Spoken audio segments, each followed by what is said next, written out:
no que diz respeito a essas fases que estão estabelecidas aqui.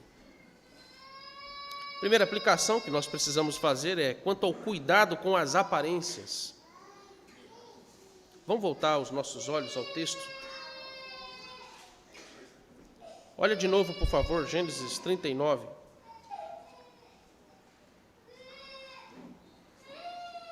Potifar, o que tudo tinha, confiou às mãos de José, de maneira que, tendo por mordomo, não sabia de nada, senão do pão que se alimentava. José era formoso de porte e de aparência. Aparência. Cuidado com as aparências. Os agentes do mundo e de Satanás usam as aparências externas, internas, para nos assediar. O mundo e Satanás usam a nossa aparência externa e interna para nos suscitar a pecar contra Deus. A palavra aparência aqui no hebraico, ela é sinônimo também de brilho. Brilho. O brilho de José. Ou pode também significar qualidades, que está aqui indicando alguém que tenha destaque. A tentação não vem pelos horrores das nossas fraquezas, meus irmãos, porque essas já estão expostas, já não são explícitas, mas Satanás, perspicazmente, astutamente, ele encontra brechas por aquilo que nos faz confiantes em nós mesmos e diante das pessoas. São as nossas virtudes, são os nossos dons, são as nossas habilidades, naquilo que mais somos fortes. Na verdade, ao mesmo tempo, é o que nos torna mais frágeis e que se torna mais perigoso para nos afastar do Senhor e cair nas armadilhas da tentação. Entende por que Jesus também manda aprovação? Por que Jesus vai lá e desfaz todas as coisas boas que a gente tem a perspectiva? Aí ele vai lá e interrompe. É porque a gente passa a ficar confiante demais. Aí ele vai lá e te entrega para um pecado. Pum. Meus irmãos, se pensarmos como é o coração do homem, vamos pensar o nosso coração, é tanto pecado, é tanto pecado, é tanta incitação à rebeldia, que o Deus olha para o nosso coração e ele vê uma dispensa enorme de tudo quanto é tipo de pecado que você nem possa imaginar, que está ali guardado. Talvez seja esse o sentido que Calvino ele vai dizer que o coração do homem é uma fábrica de ídolos. Porque fábrica pressupõe um galpão imenso, enorme, que a perder de vistas de tantos pecados e de tantas coisas que Deus odeia. Tamanha a criatividade do ser humano de fabricar tantas coisas e tantas ideias, imaginar tantos pecados. E Deus vai lá simplesmente, só pega um e faz a gente simplesmente ser humilhado por Ele. Porque a gente vai se tornando autoconfiante, usando as coisas boas, lícitas, as virtudes, e é nesse aspecto que a gente cai na tentação. E assim cai nos nossos pecados. Naquilo que você se revela ou aparenta ser mais forte, seja na sua condição social, moral e espiritual, é ao mesmo tempo esse ponto mais frágil e perigoso para te afastar do Senhor e te fazer cair nas armadilhas da tentação. Segunda aplicação é sobre como a mulher de Potifar examinava José. O que geralmente tendemos a não prestar tanto atenção é no modo como as pessoas se aproximam de nós, como elas nos observam, como elas nos veem. A nossa displicência ou falta de vigilância espiritual é que nos faz aqui pormenorizar os perigos sutis das observações escusas dos ímpios sobre nós. Basta um simples elogio, um lisonjeio, e vejam como um simples lisonjeio pode ser apenas o gatilho de Satanás nos provocando a acreditar que realmente nós somos assim tão virtuosos. Como você é bom. Esse é o cara. Pensa num cara crente, ele é bom.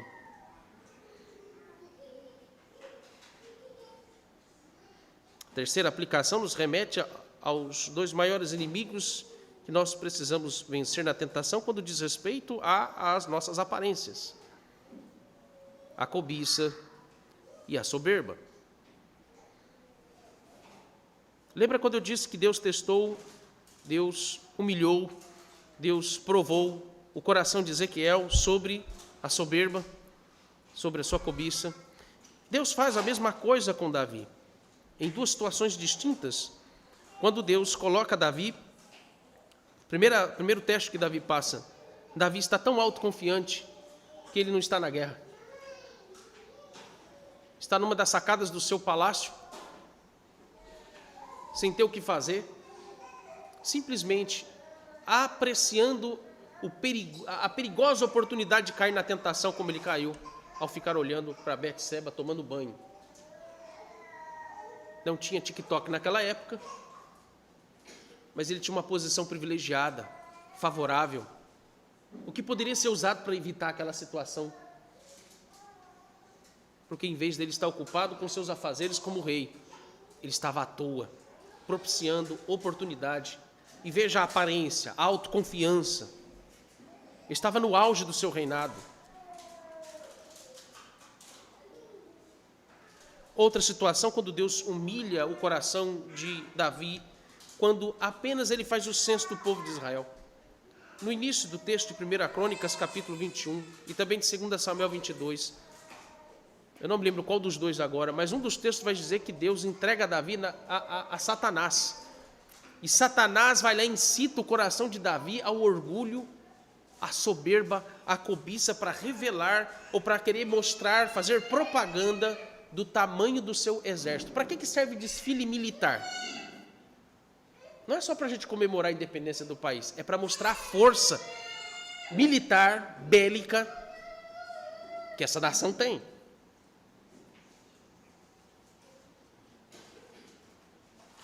Davi fez isso, e o texto diz que Deus estava tão irado com o povo de Israel, que Deus entrega ao seu próprio rei, ao seu próprio coração. Ele simplesmente incitou, ou levou Davi a simplesmente cair na cobiça do seu coração para humilhá-lo.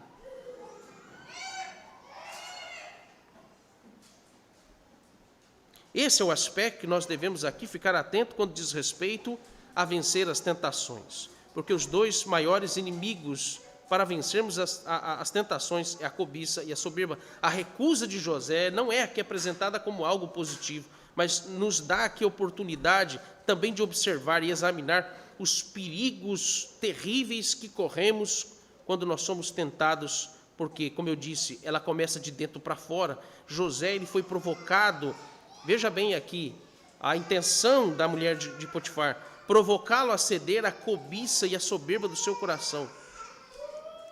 Mas é extraordinária a história, porque diz que José, ele foi bem claro sobre a sua condição, não apenas social, moral, mas também na sua condição espiritual. Me chama a atenção o detalhe, nesse aspecto, de que nós temos aqui um jovem crente. Nós temos aqui alguém que ainda é solteiro. Por isso, mais ainda, reforça aqui como que isso é extraordinário. Um solteiro, um jovem crente que venceu a tentação em condições extremamente perigosas e desfavoráveis. Ao contrário dos jovens dos nossos dias, que caem com muita facilidade em tentações tão banais e insignificantes, comparado ao que José passou. O argumento maior de José não foi a sua fidelidade a Potifar, mas foi a sua fidelidade ao seu Deus. Ele fala com temor e tremor. Ele não fala com orgulho. Ele fala temendo o seu Deus, e provavelmente o temor que ele tem quando ele diz: longe de mim cometer tal maldade.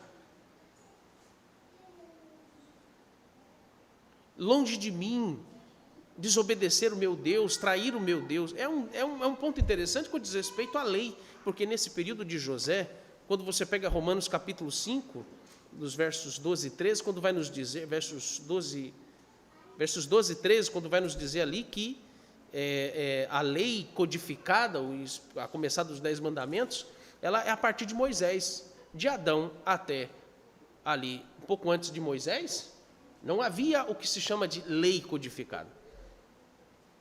Como é que ele sabia que aquilo que estava para acontecer, o risco que ele corria, aquilo era desobediência à lei de Deus?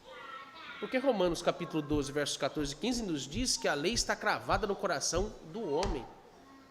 Ele sabia no seu coração que ele não poderia desobedecer à lei de Deus.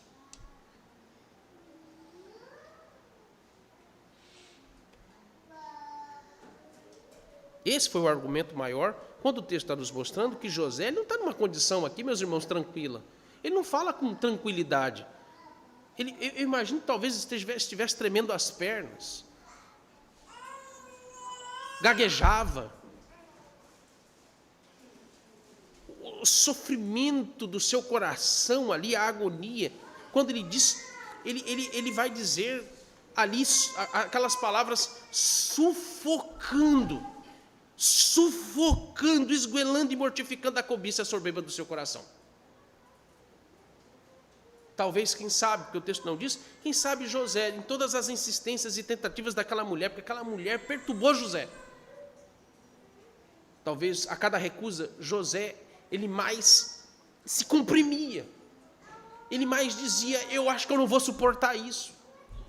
Quem sabe ele orava e dizia, Senhor, tem misericórdia de mim, porque isso está me destruindo, isso está me consumindo todas as energias.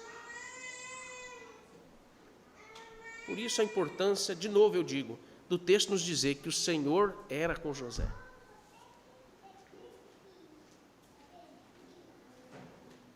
O grande inimigo da masculinidade cristã não é o perigo de você ceder ao pecado em si.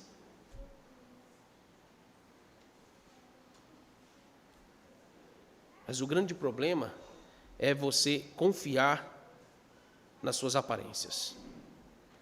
É você confiar naquilo que te faz, como o texto talvez use na expressão, que brilhar, te faz colocar em destaque. Esse é o maior de todos os perigos.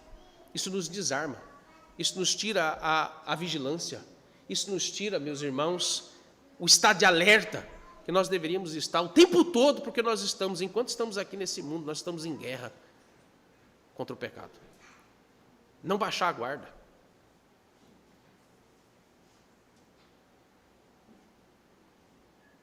Confiar demais nas suas aparências e nas suas virtudes pessoais, e principalmente também confiar em si mesmo nas suas virtudes espirituais. É por isso que a fidelidade a Deus, preste bem atenção nisso, a fidelidade a Deus é, antes de tudo, o preceito máximo para que um homem se mantenha casto, virgem, incorruptível sexualmente falando, se ele ainda é solteiro.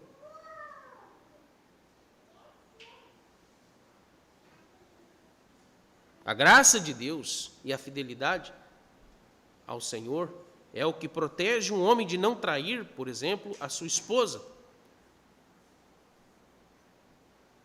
Antes de tudo, a fidelidade e o amor a Cristo é que faz um homem crente, fiel à sua digníssima esposa. Não há nada mais que possa nos proteger de situações como essa. Apenas uma única coisa: a graça de Deus em nós. Não há outra coisa, meus irmãos.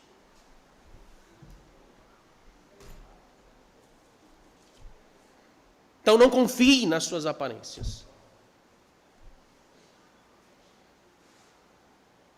Não confie nas suas virtudes, porque elas vêm do Senhor.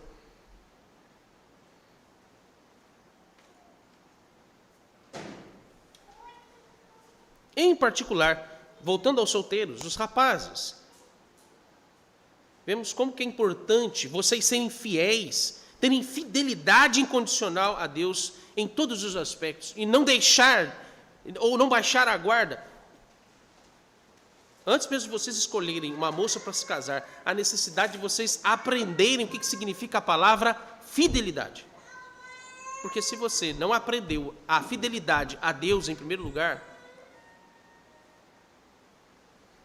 nada vai te fazer ser fiel à sua digníssima esposa no futuro. Por isso a castidade é um desses preceitos que estão estabelecidos por Deus para que nós sejamos preservados a esse preceito máximo que se chama fidelidade ao Senhor. Em se tratando de aparência, cuidado com ela, cuidado com a exposição dela, mantenha-se casto. Eu não estou falando agora só do aspecto moral e sexual, mas mantenha-se casto, mantenha a pureza do seu coração quanto à exposição das suas virtudes, quanto à exposição do modo como você vive a sua fé em Cristo.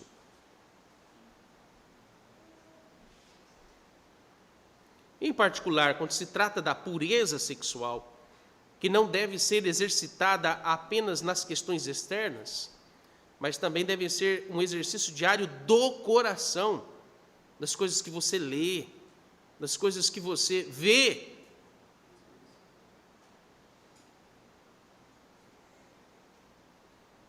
E você acha que a imoralidade, ela só é naquilo que é explícito?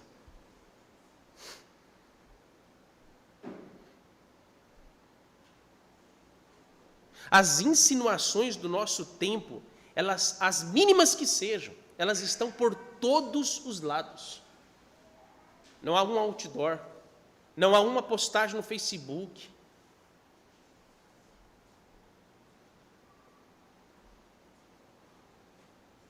No Instagram, que possa nos suscitar um detalhe que seja, um gesto que seja, um olhar que seja, para que possamos ali, naquele instante, trair o nosso Senhor Jesus. Basta olhar.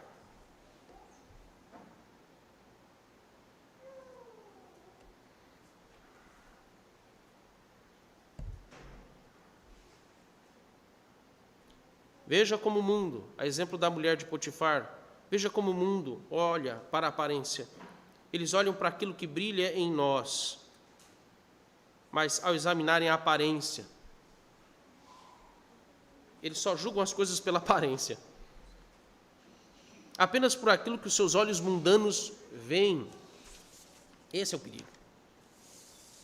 Homens, de um modo geral, eles nos veem pelo que é exterior, mas você não pode esquecer como que Deus nos olha, como que Deus nos vê, como que Deus perscruta o nosso coração, como que Deus nos julga, porque se o homem julga todas as coisas pelo que é exterior, Deus nos julga pelo que há no nosso coração.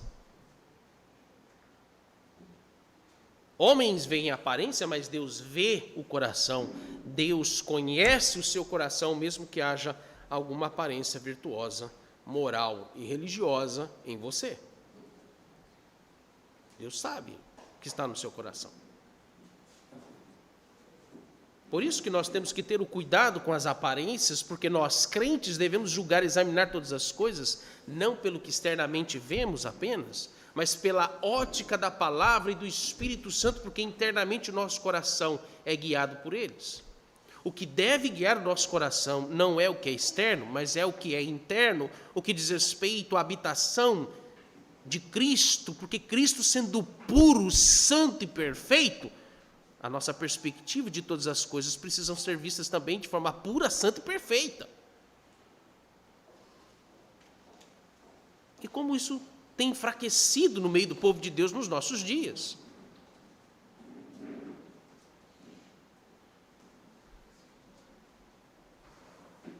Mais ainda, quando se trata da pureza moral, que ela tem relação fortíssima com a nossa devoção e consagração a Deus, porque o quanto amamos a Deus revela o quanto o seu coração está longe de satisfazer os seus intensos cobiçosos, soberbos.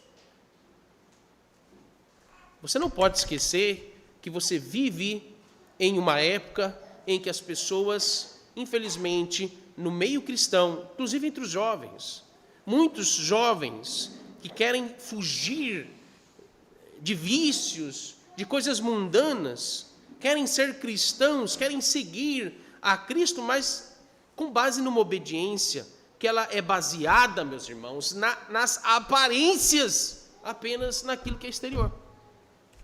Esse é o nosso desafio como igreja, quando se trata de instruir os nossos jovens e também, e principalmente, os nossos filhos.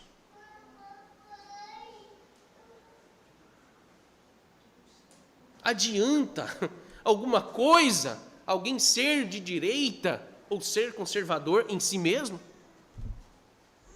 Você acha que Satanás não está usando essa aparência do conservadorismo e do pensamento de direita para fazer com que ímpios, joios nasçam no nosso meio?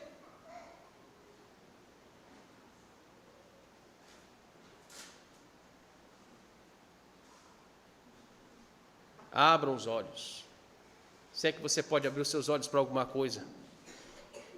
Se você não consegue abrir os seus olhos para alguma coisa, então ore ao Senhor e diga: abra os meus olhos, Senhor, para que eu veja.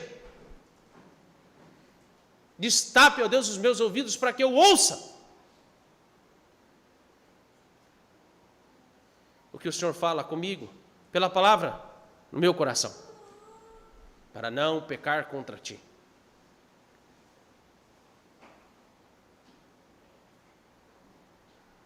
Esse é o maior de todos os enganos, quando se trata de muitos, talvez, ou alguns de vocês, que estejam nessa condição. E eu me refiro, de novo, especialmente aos que são mais jovens, aos que são solteiros. Quando você quer ter uma obediência, você quer ter uma fidelidade que ela é baseada nas aparências e no que é apenas exterior. Porque veja, todos os enganos de Satanás, quando se trata da aparência moral e religiosa, elas estão estampadas como troféus em todos os lugares e espaços deste mundo, principalmente nas redes sociais.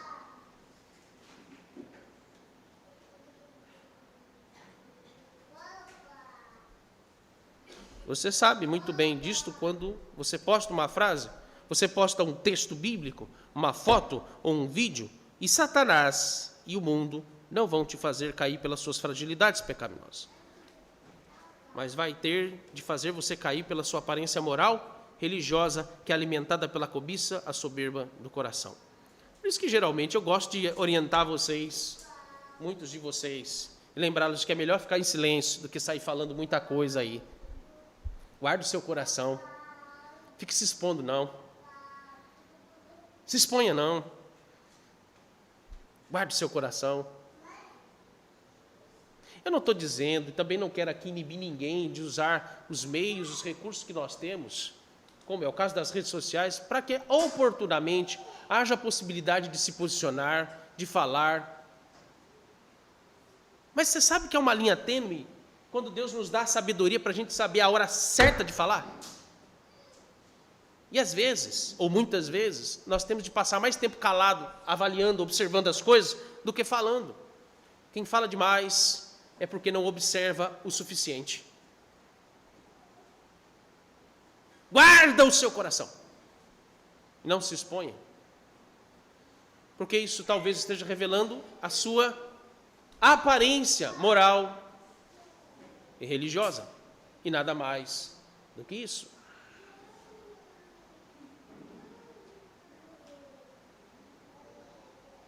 Salmo 39, no início lá, ele é muito propício para nos dizer isso.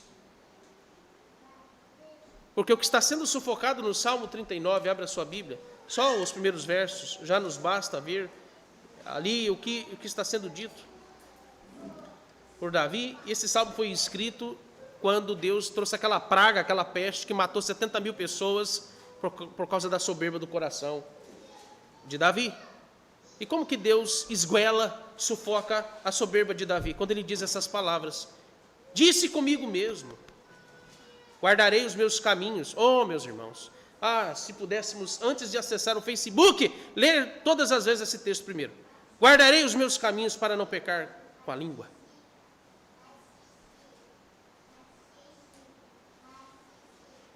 Porém mordaça, a expressão é muito forte. Porém mordaça na minha boca enquanto estiver na presença o ímpio. Emudeci em silêncio. É redundante, mas uma redundância perfeita aqui do texto. Os professores de português, né, a gente percebe isso no texto aqui. Emudeci em silêncio, porque ele fala não da boca, ele fala também do coração. Deus silenciou e ele então se cala. Calei acerca do bem, e a minha dor se agravou. Esbraseou-se-me no peito o coração enquanto eu meditava. Ateu-se o fogo, então disse eu com a própria língua. Aí é a hora de falar. Mas falar o quê? Dá-me, Senhor, conhecer o meu fim, o qual a soma dos meus dias, para que eu reconheça a minha fragilidade.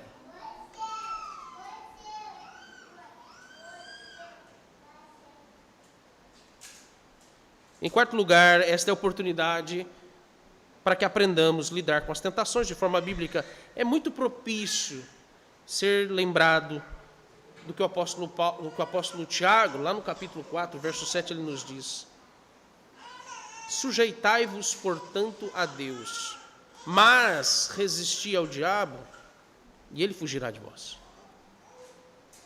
O verbo aqui, sujeitar-se, usado pelo apóstolo Tiago, é o mesmo que se submeter ao controle de alguém. O verbo está indicando uma condição do coração humano quando ele é alcançado pela graça de Deus. Em outras palavras, como que nós podemos vencer a tentação? Aqui está a expressão que é chave: sujeição. Uma questão aqui de posição. Uma questão aqui de lado. É como se ele dissesse, né? Fique do lado de. De que lado você está? De que lado o seu coração está? Ou está inclinado para quê? O seu coração está sujeito à sua própria cobiça, ou ele está sujeito a Cristo pela graça de Deus? E Satanás e o mundo nunca jogam contra nós para perder. Veja porque primeiro ele diz: sujeitai-vos, portanto, a Deus.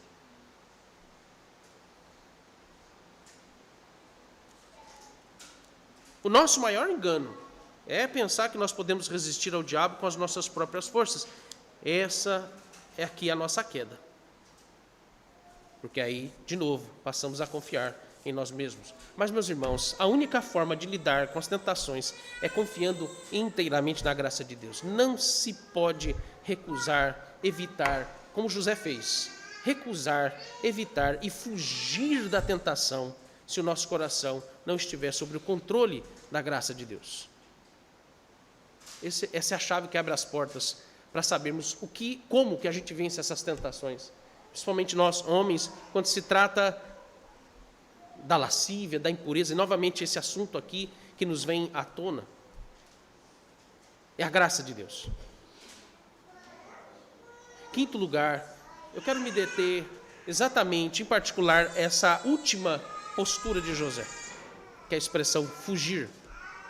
Quando o verbo fugir não significa aqui acovardar, mas significa agir velozmente para longe do pecado. Ah, meus irmãos, isso aqui é algo que é todo dia. Fugir do pecado. Não demorar na presença do pecado quando ele dá algum sinalzinho assim, e ele está querendo sinalizar que ele está querendo chegar perto de você. Fuja, corra, seja apressado a se manter longe do pecado. Não demore, e muito menos flerte com o pecado, mas seja apressado em recusar, evitar. E aqui, essencialmente, fugir dele. Não se exponha a ser atingido pelas oportunidades da tentação, mas evite apressadamente todas as oportunidades em todas as áreas da sua vida. Se devemos ter pressa para correr, que seja em direção ao trono da graça de Deus, que nos leva diante de Cristo, aquele que sabe o que é ser tentado, e por nós, no nosso lugar, ele venceu todas as provocações do mundo e de Satanás. Corra para o trono da graça. Se você deve ter alguma pressa, corra, tenha pressa em correr para Cristo. Corra para Cristo. Corra para Cristo desesperadamente. Desesperadamente. Se você está diante de uma situação em que você já sabe, qual estágio você está desse processo, qual estágio você está, qual fase você está dessas tentações,